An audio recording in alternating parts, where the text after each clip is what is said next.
Oh no, we're live. And we're recording. Okay, what's like a good word for three? We'll just call it best. And worst. And we'll work our way through there. So this is a redux. I already did this.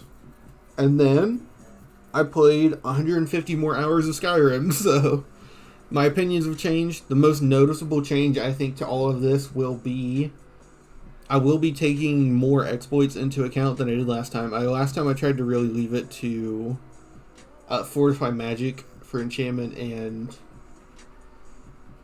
whatever. But this time I'll be taking into account... I need to take my hand off that. I'm going crazy. I'm going to be taking into account survival mode and necromage vampire. So just those two things alone impact all of this. And should be self-explanatory. Let's get into it. Starting off strong. Destruction is still the worst skill in the game. I don't know what you expected. Destruction is horrible. Terrible. So, the damage cap, I believe, with Dragonborn, you can wear Ozadal, Dukon.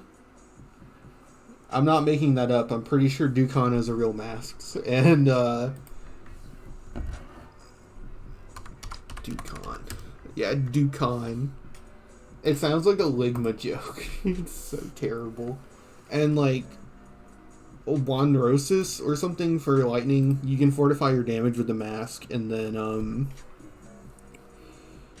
by taking the perks, you can get your destruction magic, like expert level destruction magic, all the way up to, like, I believe around a little bit over 100, around 150 when you dual cast it, which is pitiful. It's terrible. You can cheese any fight with stagger, but you can cheese any fight with restoration loop, and it's faster. So, yeah. Destruction is still terrible. The one cool thing about Destruction are the effects. Turning enemies into ash piles is kind of nice because it means like opposing wizards can't resurrect them. And freezing enemies with frost spells when their health is low is really cool. But it's cool, but you can just paralyze opponents with like idiot weapon. You know? The Flee on fire is actually annoying, if anything. So, massive destruction L. Next up, Enchanting. I said it was the best skill in the game, and is it still? Yes, but now it's contended. So, where is it? So, these two are neck and neck. If you plan on, like, not using 10,000 damage weapons and still kind of trying to, like, enjoy the game, I think Enchanting is the best skill tree in the game.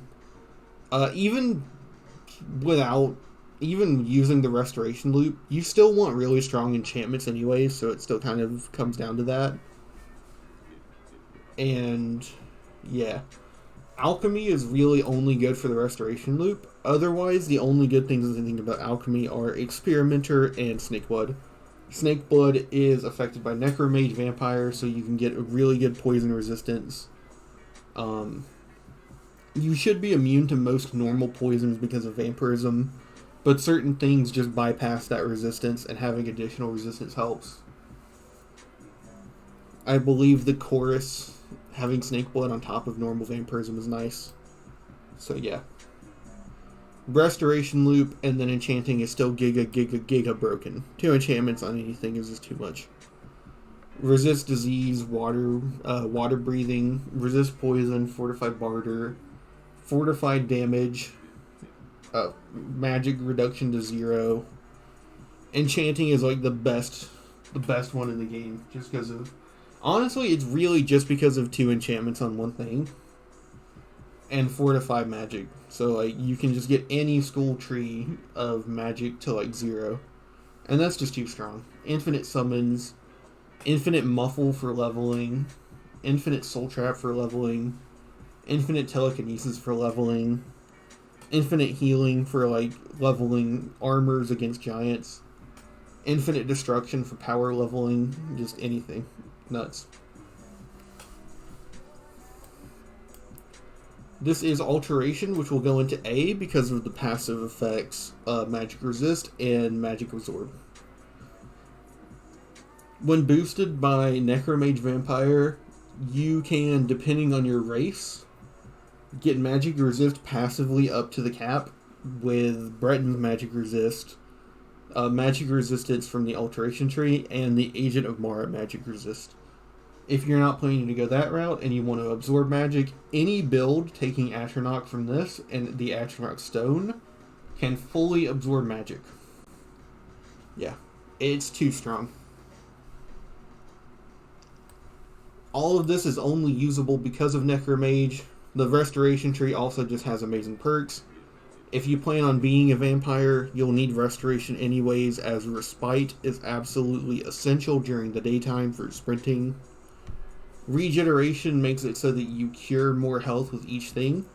If you combine this by delaying the Sailor's Repose perk, you can get grand healings that can heal an 800 plus health character full. Absurd.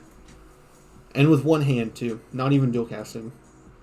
Necromage Vampire makes all of your active magic effects even stronger. So like, a weapon effect that shows up in the inventory as plus 55 one-handed will show up as plus 67, I believe. It boosted by 25%, so we could actually just Google calculator.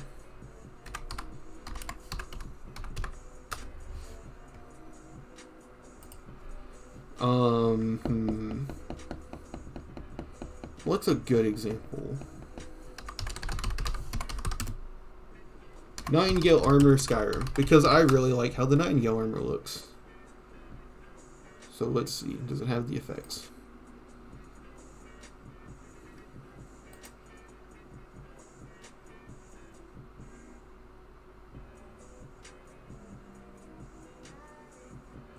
One-handed attacks do 20% more damage, so 25 at the max.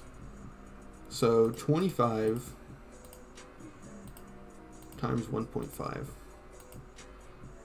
Just by having Necromage Vampire active, you go from 25 to almost 40% of an increase. And because it's a percent increase, as long as you have a decently strong weapon, it's much more noticeable than you would think. Restoration also has the 1 and 2 stage perks that make your magic passively regenerate faster, which is just like essential if you want to do any magic. It's got Avoid Death, which is a very useful perk. If you don't plan on going into high health builds, Avoid Death can fully restore or like restore half your health when you get down to low. If you plan on playing on Legendary, Avoid Death is like almost necessary, because even with the armor cap, enemies just do enough damage that you'll be getting hit a lot, right? And then obviously, just healing health with your magic is just like amazing. It's the best use of magic in the game. Restoration is like almost up here, but not quite. So, because like, if you really want everything that it has to offer, you can make restore 1 million point potions or reduce restoration to 0 cost anyway, so. But it's really good.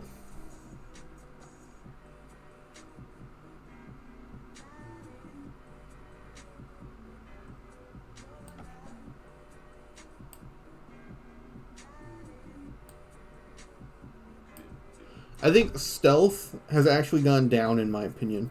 So stealth is actually more broken than I remember, but in application, it's just unnecessary. Like, stealth is just purely there for fun. If you want to play the game that way, it's absolutely your choice. Go have fun, be a stealth archer.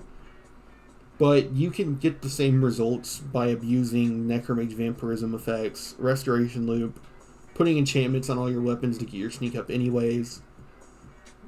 It's very strong, for sure, but you just end up at a point where it's unnecessary.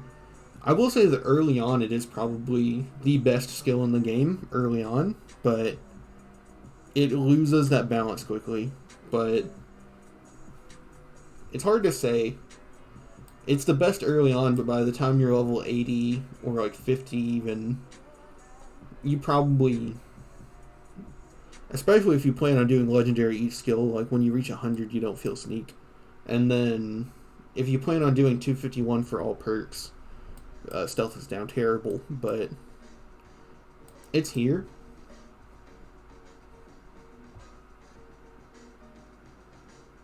The bigger thing is just that sneak passively, when you have 100 sneak, even with 0 perks, you're like incredibly hard to detect. So it's just like, why would you invest perks into sneak to basically just be a little bit harder to detect, right? You can still always get a sneak attack off if you have 100% sneak or 100 sneak skill. So, like, I don't know why you would invest heavily into it. It's more so if you plan on trying to play that playstyle because you find it enjoyable, but it's not inherently as broken. Not much more than Necromage, Vampire, Restoration, Loop, or Enchanting. There's an argument for this, but I think 100% spell absorption is just much stronger.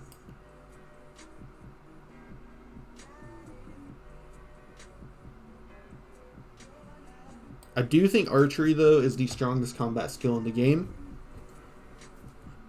When you get enchanting to 100, you can put 2 enchantments on the weapon. One of them should always be Fiery Soul Trap, and then beyond that, you get 1 free enchantment, and it doesn't even have to be paralyzed because 100 skill perk in archery is Bullseye, which has a chance to paralyze your target no matter the arrow or bow used. So, yeah, archery is dummy OP.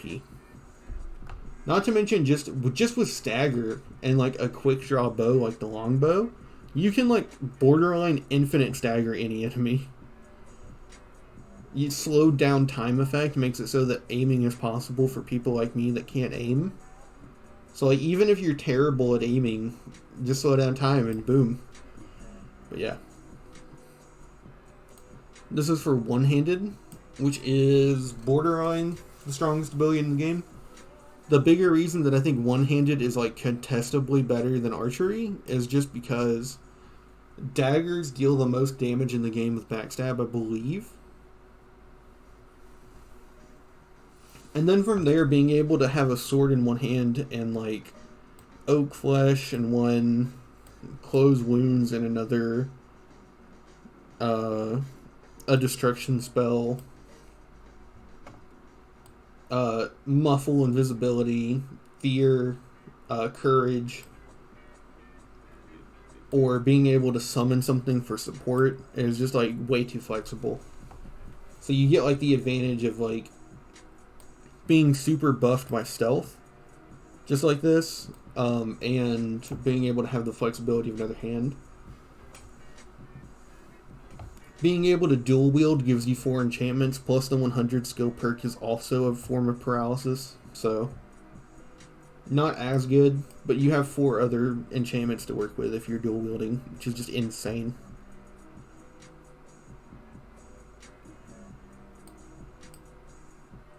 You can hit the armor cap with either set, so the only reason why I think that I put heavy armor over is because of the perks. You take less fall damage, which with a high health is kind of irrelevant, but still nice. You're able to do, if you like are a true purist and you don't reduce the difficulty for brawls, you're able to do brawls much easier with heavy armor because of the unarmed damage boost, right? It makes doing battles like Uthgard actually possible. You take less stagger, which is just incredible, and then of course eventually you get conditioning. Conditioning is just Steedstone, it's amazing. And then the final perk is reflect damage, so you have the potential to reflect all damage the enemy does back onto them when they hit you with it, which is just banana balls. Compared to light armor, which is just like, yeah, you resist more because you're much weaker, but yeah. The one perk light armor has over heavy armor is the one that makes you regenerate stamina faster. That's always nice, but I think the combined perks of heavy armor make it better. Heavy armor is also just stronger earlier on. The only real difference early on is that heavy armor is much like more efficient, and then light armor is just much like faster. But you can always just take off your heavy armor to flee from battle, so it's irrelevant. You can always take the Steed Stone too if you care about that. But yeah, reflecting damage is what puts it as the better of the two skills.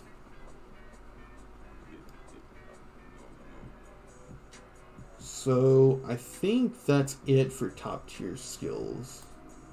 No, smithing is also good. Smithing is just kind of like necessary, right? Obviously.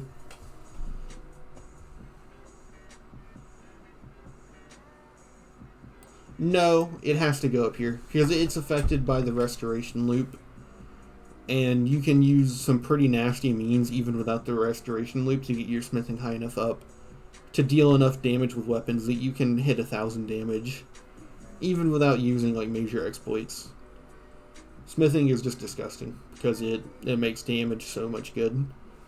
Like once you hit 100 skill on a weapon, you're not really leveling anymore with like your weapons, so like why not just deal as much damage as possible? And I think for that, smithing is like really good. The most I could hit was I made Fortify Alchemy enchantments and then used Alchemy to make Fortify Enchanting and then Fortify Enchanting Smithing, and then made the Stalrim weapons, and the like Stalrim weapons were like 1,600 damage. So like just feasibly doing that one time, smithing just gets disgusting. But it's still relying on the other two. So it's like the bottom of the trifecta. We'll call this the tribunal. See, look, I know what it scrolls over. And then these are all the good active effects and good like active like use skills. So now we're down to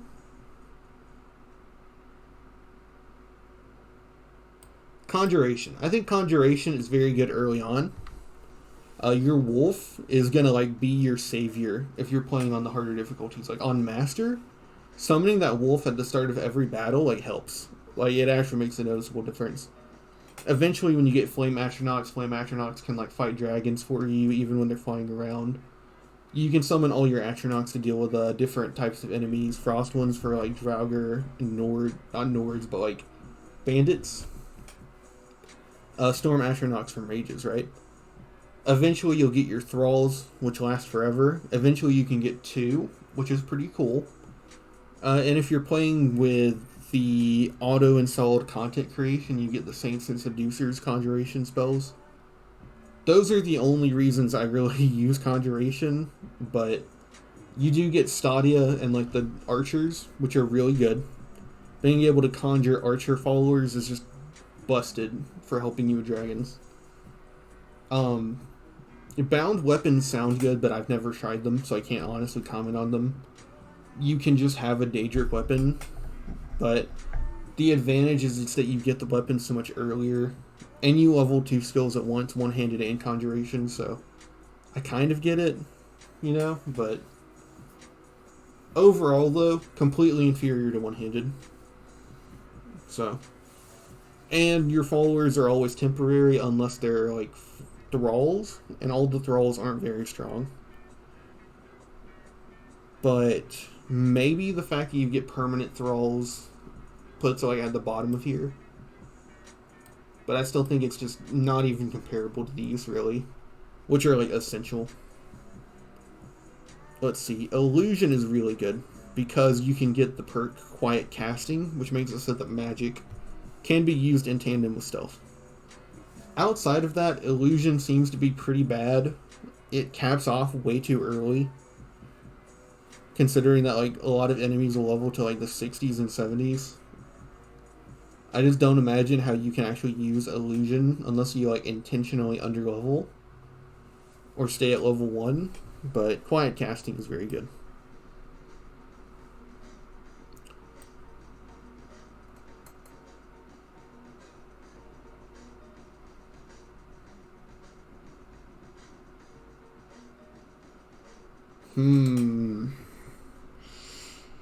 Hmm.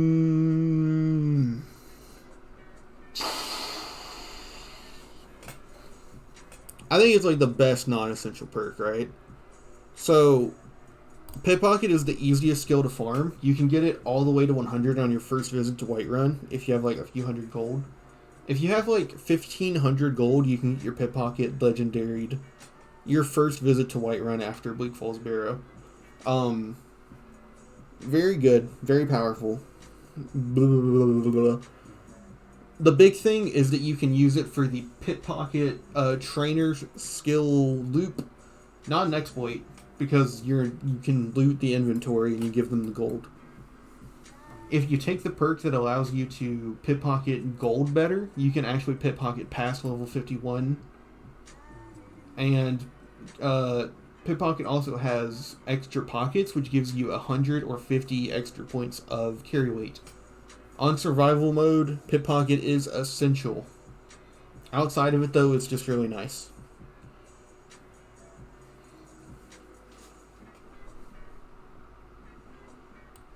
I would say lockpick is similarly up here for like, you really want the unbreakable perk, and being able to pick locks without being noticed is pretty cool, but you could just sneak. And wax key is nice. Wax key is actually the most underrated perk in the game, because instead of wasting your time lockpicking when you're trying to get skill back up, you can just automatically open the door and realize you've already been there. So you never ever make that mistake with the wax key.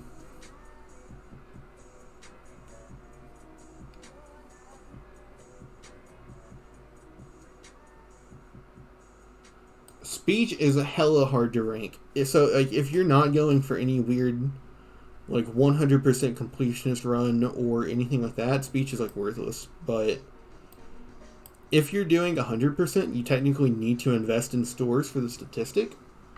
So you technically need speech, but I'm not counting that. Speech is just bad. You sell enough. Like you sell enough. There's enough speech checks, enough things to sell, enough things to buy that you never ever need to invest in it to make it. You don't even make it go faster. Like, you just get more money, and you have enough money, so it's completely worthless. Main reason I can think of for this is if you don't plan on playing the Thieves Guild, being able to bribe guards to ignore crimes is pretty good. But like, who doesn't play the Thieves Guild if you're using speech? Like, realistically.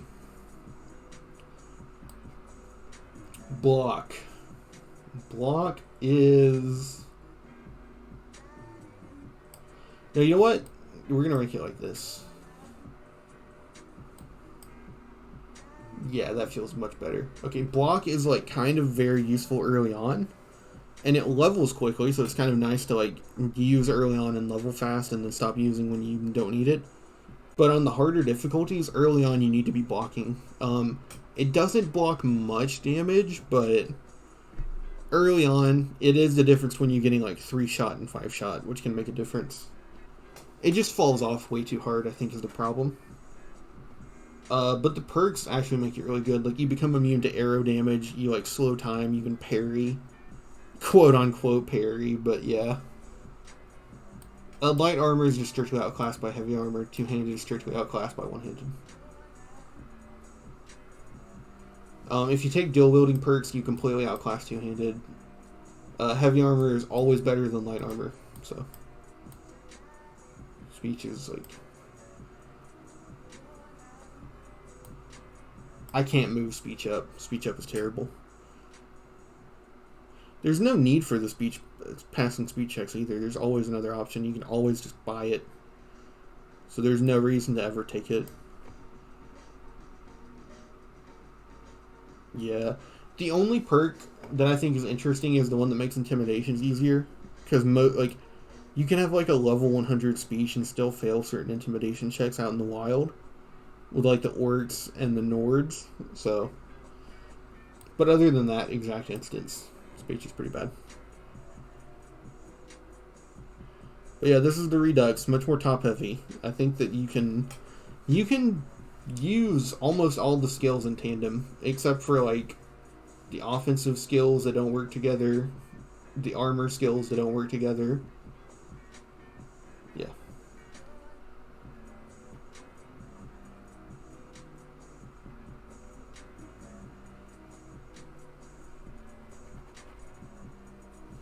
I'm looking at the list and trying to think about what I would change.